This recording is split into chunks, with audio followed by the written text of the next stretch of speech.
हमारा बहुत कीमती है। इन श्वासों को हमें भगवान की याद में सफल करना है।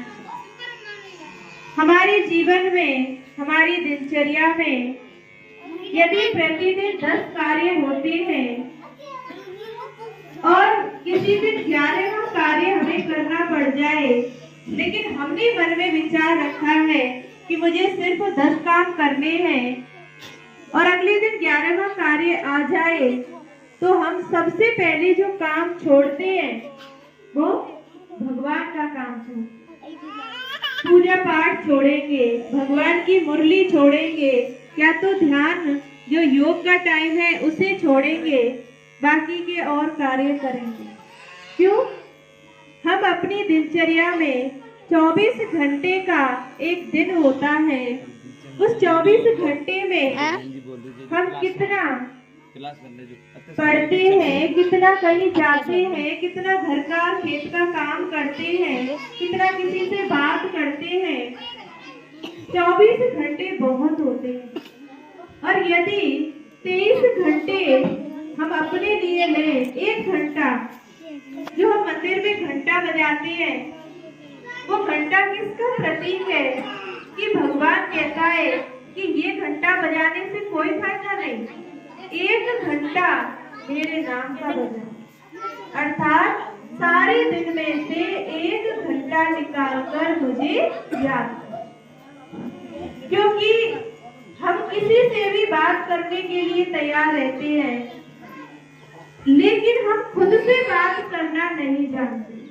यदि कोई अनजान व्यक्ति भी मिल जाए, उससे भी हम 2-4 बातें कर लेंगे, परंतु हम कभी खुद से बात नहीं करते। क्यों? हम कभी खुद से नहीं पूछते कि मैं इस धरती पर क्यों आया हूँ, किस लिए आया हूँ, मेरा कर्तव्य क्या है, क्या मेरा समय जो व्यतीत हुआ है वो अच्छी तरह से व्यतीत हुआ है, या आने वाला समय मुझे अच्छे से व्यतीत करना है, या मैं अपने जीवन से संतुष्ट हूँ, या सब लोग मेरे व्यवहार से, मेरे कर्म से संतुष्ट हैं। कभी अकेले में बैठ के खुद से पूछो। जितनी मुझे जरूरत थी उससे कई गुना ज्यादा मुझे भगवान ने दिया, लेकिन मैंने कभी समझा नहीं, और हमेशा जहाँ कमी रही उसी के लिए ही भगवान से लेना दिया कि भगवान तूने ये नहीं दिया, तूने वो नहीं दिया। लेकिन जितना मिला, क्या कभी उसके लिए भगवान से शुक्रिया किया कि भगवान तूने इतना दिया, इतने की तो मेरी हैसियत ही नहीं थी। आज यदि किसी इंसान के पास गाड़ी है और मेरे पास यदि 2 पहिए का वाहन है, मोटरसाइकिल है, तो मैं उस 4 पहिए वाले को देख करके भगवान से ये ना कहूँ कि भगवान मुझे भी तू 4 पहिए की दिला, क्योंकि उसे पता है मुझे क्या चाहिए। अन्यथा आप ये कहें कि भगवान तेरा शुक्रिया, देखो उन लोगों को जिनके पास मोटरसाइकिल भी नहीं है, वो भी तो अपना कार्य कर रहे हैं। आप अपने पिछले समय को देखो, जब साधन सुविधाएं नहीं थी लेकिन व्यक्ति संतुष्ट था। इतने अभावों में कच्चे मकान होते थे, दूर दूर जाने के लिए भी सुविधाएं नहीं होती थी, फिर भी व्यक्ति स्वस्थ थे, प्रसन्न थे, प्रेम भाव था। आज हम इस फोनों के चक्कर में, बहुत सारे साइंस के साधनों के चक्कर में इतने ज्यादा उलझ रहे हैं कि हम खुशी ढूंढने लगे हैं। खुशी हमें कहाँ से मिलेगी? वो रिश्ते नाते, वो प्रेम भाव, वो अपनापन कहाँ चला गया? संबंध ज्ञान तो हम इतने नए दुनिया में कहाँ क्या हो रहा है, लेकिन इतना नहीं जान पाए कि हमारे घर में भी कोई परेशान है, दुखी है, उसकी क्या जरूरत है। इसलिए आप समय रहते ये इतना बड़ा जाल जो इस माया का बिछाया हुआ है इस सृष्टि पर, अनेक प्रकार के आडंबर जो बनाए हुए हैं, इनमें अपनी सुख सुविधाओं को मत ढूंढो। भगवान हमें बार बार इशारा दे रहा है, ये कीमती समय हमें उसकी याद में व्यतीत करना है। जरूरी नहीं कि आप लेकर के बैठो।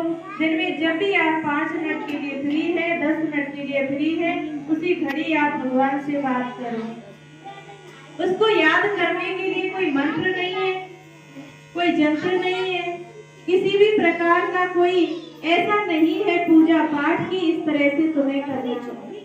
जब हम एक पिता से एक बच्चा बात करता है, एक माँ से एक बच्चा बात करता है, एक टीचर से स्टूडेंट बात करता है, दो दोस्त आपस में बात करते हैं, तो क्या कोई मंत्र बोलते हैं? क्या कोई माला फेर के याद करते हैं? नहीं। हम अपने अधिकार से, संबंध से याद करते हैं। तो भगवान को हम संबंध के आधार पर याद करें कि वो हमारा माता पिता, बंधु, सखा, स्वामी, सतगुरु सब कुछ है। हम सिर्फ उसे आरती गा करके ही याद नहीं करें, क्योंकि एक बच्चा यदि बार बार माँ बाप के सामने जाए और कहे, जैसे हम एक मूर्ति के आगे जाकर बार बार कहते हैं, मैं मूर्ख हलकामी कृपा करो बेटा, मैं नीच पापी दोषी भगवान मुझसे दया करो, बार बार मूर्ति के आगे जाते हैं और यही बात कहते हैं। ऐसे यदि आपका बच्चा बार बार आपके सामने आए और इसी बात को कहे तो आपको कैसा लगेगा? इस बच्चे को क्या हो गया है, मन की बात तो कहता नहीं है और जाने क्या बोल के चला जाता है। तो ऐसे भगवान हमसे हमारे मन की बात जानना चाहता है।